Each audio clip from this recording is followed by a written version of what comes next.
La Universidad de los Andes, basada en el decreto que restringe la movilidad de los ciudadanos hasta el próximo 27 de abril, está planteando un modelo alternativo para enfrentar el COVID-19 sin que se disparen los índices de contagio. Para conocer un poco más sobre este tema, vamos a hacer contacto con Juan Manuel Cordobés. Él es director del Departamento de Ingeniería Biomédica de esta universidad. Director, buenas tardes. Buenas tardes, Juanita, y muchas gracias por la invitación. A usted por aceptarla.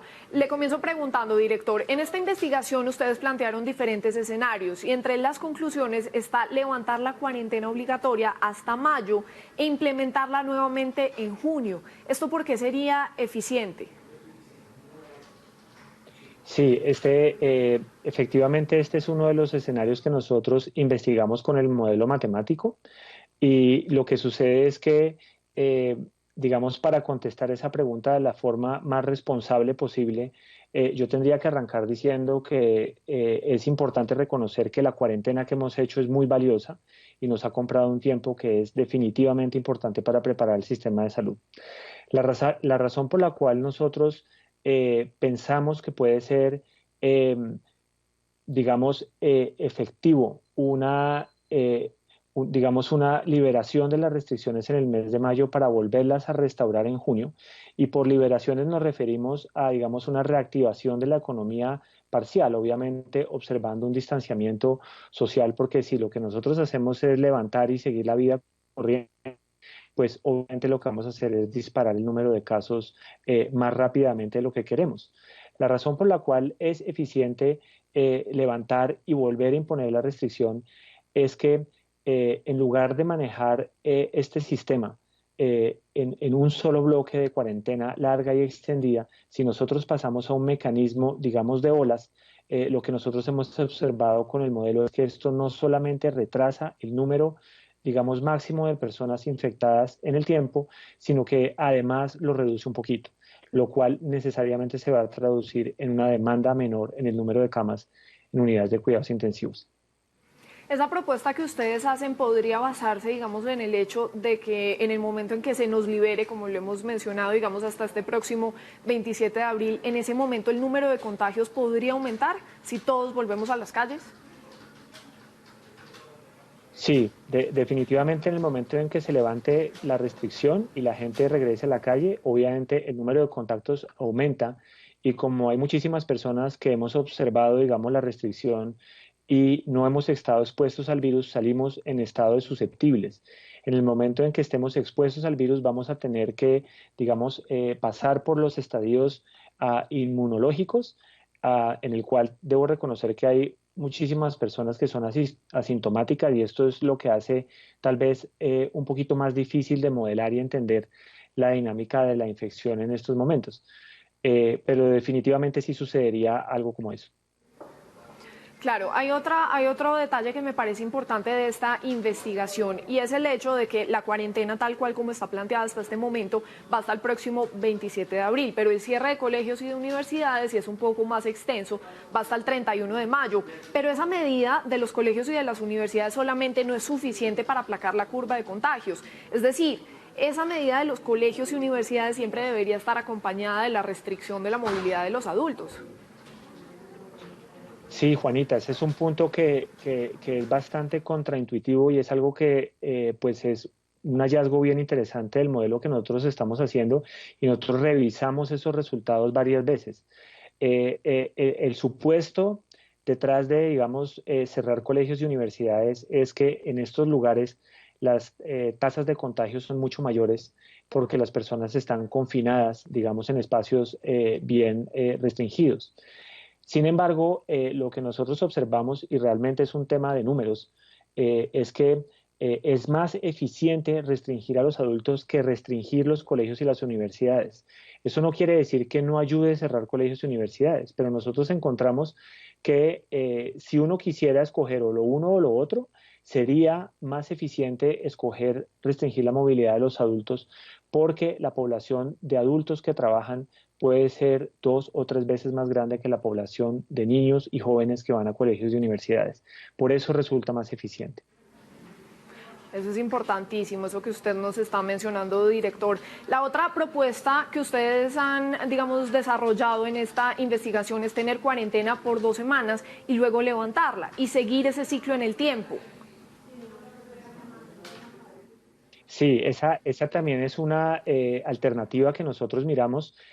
Como te decía tal vez al principio, Juanita, eh, nosotros hicimos solamente o incluimos solamente dos escenarios en este reporte que se comparan contra lo que en este momento está propuesto.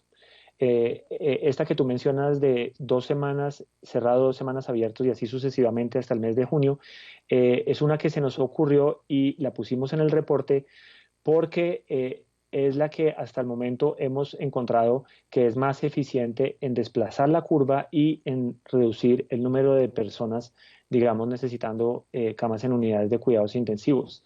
La razón por la cual creemos nosotros que estas medidas son más eficientes que la de, digamos, tener una cuarentena restringida larga en el tiempo. O sea, si tú comparas eso contra, por ejemplo, tener a Bogotá cerrada 2 meses, es porque cuando tú cierras, digamos, cuando tú cierras el sistema por un periodo de tiempo de 2 meses, de todas formas la restricción no es lo suficiente para sofocar la infección. Y al final de ese periodo siempre vas a tener un número de personas infectadas que en el momento en el que liberes la restricción, rápidamente van a generar una curva de contagios que es parecida a la original. Entonces, esta liberación, digamos, por olas, lo que hace es que se va liberando la presión de forma paulatina y se tiene, digamos, un poquito más control sobre el número de personas infectadas. Esa es la razón por la cual ensayamos esta y nos dio que era un poco más eficiente. Claro, director, pero sea la una o la otra, prolongar la cuarentena es entonces la solución al problema, sin duda. Pues sí, Juanita, yo creo que esto es una de las cosas importantes de nuestro estudio.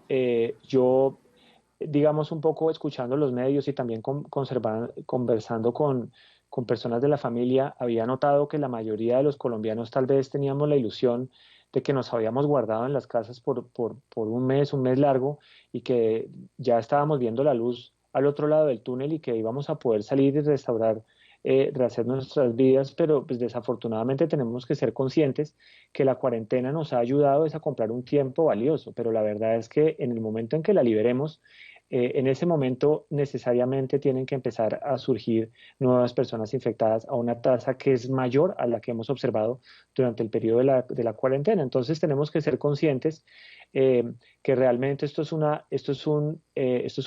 lucha larga, es un partido largo, ¿cierto? Esto tal vez hasta ahora solamente es el primer tiempo y tal vez nos faltan un par de estos para que se acabe, digamos, de dar el ciclo natural de estas infecciones en una población tan grande y tan compleja como la de Bogotá. Director, ¿y ustedes tienen pensado presentarle estos resultados al gobierno nacional o ya lo hicieron? Pues mira, Juanita, nosotros somos un equipo de académicos y nosotros normalmente la manera en la que trabajamos es que sometemos el resultado de estas investigaciones a revistas que son revisadas por pares y finalmente uno encuentra un espacio en la revista de la publicación. El rector de la universidad, tal vez por su trayectoria y por su experiencia y por su compromiso digamos, con el bienestar del país y de la ciudad, él consideró que era importante que tal vez tomáramos en esta oportunidad un camino un poquito distinto y fue compartir los resultados preliminares del trabajo con la opinión pública, con la esperanza de que las autoridades eventualmente tuvieran otras, digamos, otras posiciones, otras visiones y otros elementos sobre la mesa. Entonces, nosotros tenemos la esperanza de que nuestro trabajo llegue a buenas manos y que sea usado. Obviamente reconocemos que los tomadores de decisiones no solamente pueden mirar el aspecto epidemiológico, que es el que nosotros cubrimos con el modelo, sino que obviamente ellos también tienen otros factores a tener en cuenta. Pero nuestra esperanza es que nuestro trabajo sirva y aporte. Claro, esa es la intención. Director, le cambio un poco de tema. Quiero que hablemos sobre las pruebas que se están practicando en el país, porque en los últimos días ese número ha sido muy irregular. Voy a hacer rápidamente un conteo. El sábado fueron 3.100, un poco más de 3.100, el domingo 1.364, el lunes 1.256, ayer fueron 2.300, hoy son más de 3.200. Esto ha ido, digamos, variando consecuentemente con los días, y lo que ha explicado el Instituto Nacional de Salud es que están teniendo como una especie de adaptación en el instituto para tratar de sacar las pruebas lo más pronto posible. Pero esto sí nos da un panorama real de lo que estamos viviendo en el país con el COVID-19. Tan pocas pruebas sí son suficientes para, digamos, saber lo que realmente nos estamos enfrentando. Sí, desafortunadamente, Juanita, eso que tú mencionas es una limitación muy grande. eh, Primero, para predecir, digamos, el transcurso de la epidemia en el país, porque es difícil calibrar los modelos epidemiológicos, digamos, con los datos de la manera un poquito sesgada como los estamos teniendo ahora. Nosotros tendemos a determinar el estado epidemiológico de las personas que acuden con síntomas a los centros de salud, es decir, no tenemos acceso a una población, digamos, en general, no podemos saber cuál es el número de personas infectadas asintomáticas que están allá afuera, eso complica un poco la labor de predicción. Y en segundo lugar, y creo que es una limitación que están experimentando la mayoría de países, incluso países del primer mundo, es que hay muchas dificultades en acceder a los kits y a los reactivos que se utilizan en este momento para establecer y diagnosticar a las personas que posiblemente están infectadas. Entonces yo creo que estos números realmente están reflejando tristemente un poco las dificultades que nosotros estamos experimentando para diagnosticar a las personas, que nos impiden, digamos, hacer una predicción clara en el tiempo, y también nos impiden tomar medidas rápidamente para aislar, detectar y aislar esos casos y ese círculo de las personas que resultan infectadas. ¿Se podría decir, director, que estamos un poco como a ciegas? Yo creo que de pronto a ciegas es un poco extremo. Yo creería que nosotros, comparados con los otros países de la región, estamos en igualdad de condiciones. No son las óptimas, son subóptimas. Creo que estamos trabajando a la capacidad que tenemos. Creo que no hay, digamos, ningún indicio que nosotros pudiéramos decir que pudiéramos estar haciendo las cosas mejor de la que las estamos haciendo, pero tristemente esas limitaciones, ya sea técnicas o simple y llanamente de acceso a los recursos, no nos permiten tomar las decisiones de la forma, digamos, más inteligente y acertada. Usted lo ha dicho, es Juan Manuel Cordobés, director del Departamento de Ingeniería Biomédica de la Universidad de los Andes. Gracias, director, por toda esta información.